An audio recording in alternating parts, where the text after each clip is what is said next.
tout, j'étais pas en couple avec. Il s'est passé ce qui s'est passé quand on s'est vu à Paris. Mais voilà, on s'est vu une seule fois, on s'est vu 2 heures, on a pris 2 photos. Il y a des personnes qui ont sorti des articles comme quoi les photos elles dataient d'il y a 1 an et demi, que ça faisait plus d'1 an qu'on était ensemble avec Morgane, alors que pas du tout. Elle m'a envoyé un message un mois avant que je parte au Prince. Elle m'a posé beaucoup de questions, on s'est parlé pendant 2-3 semaines par message, on s'est vu une fois. Donc faudrait arrêter de penser que j'étais en couple avec elle. C'est absolument faux. Et voilà. Et la Morgane que j'ai vue, on va dire, à Paris pendant 2 heures, c'était absolument pas la même Morgane que j'ai vue à Ibiza.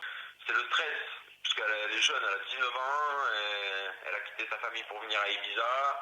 Enfin, ouais, c'est une minote, tu vois. Et elle a pas encaissé les caméras et tout ça.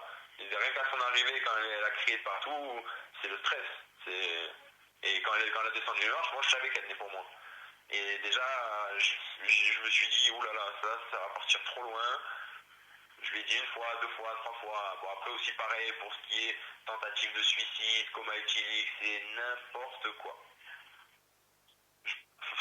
Moi, ça me fait délirer les personnes qui peuvent sortir des articles comme ça, qui disent coma éthylique, tentative de suicide, LPDLA, la prod est en panique ou pas, mais n'importe quoi.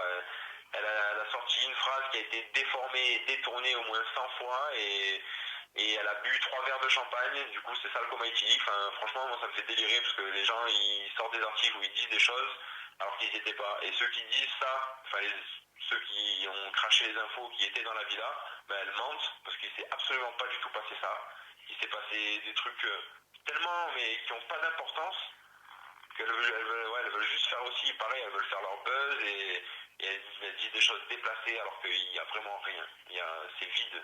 Elle était tellement dégoûtée que moi je la fasse partir, qu'elle a dit à toutes les meufs dans la chambre ça, mais de toute façon t'inquiète, après l'émission on va se revoir parce que Brandon c'est l'homme de ma vie, nanana, enfin elle aussi elle était trop, enfin franchement elle était trop bizarre cette fille. Après moi je la clash pas parce que j'ai pas envie déjà plus la clasher parce que bon là elle prend cher sur les, enfin avant, maintenant on n'en parle plus, mais avant elle prenait cher sur les réseaux et tout ça et franchement c'est pas facile. Moi j'ai pas trop pris cher, mais elle mesquine elle a pris cher. Bon après c'est son comportement aussi qui a fait qu'elle se fait afficher sur les réseaux, mais c'est elle qui a balancé à tout le monde qu'on était en couple et tout ça avant, alors que c'est pas vrai. Et moi je l'ai appelé quand je suis rentré du tournage, je l'ai appelé et je lui ai dit mais comment ça tu dis n'importe quoi?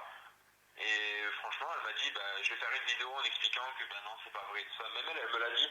Et elle a fait une vidéo, au final elle a supprimé et elle s'est enlevée des réseaux sociaux parce que elle prenait trop cher.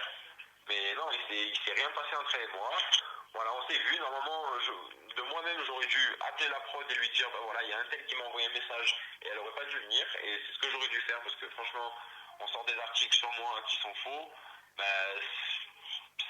C'est pas sympa. Et en plus de ça, les gens, ils croient tous les articles.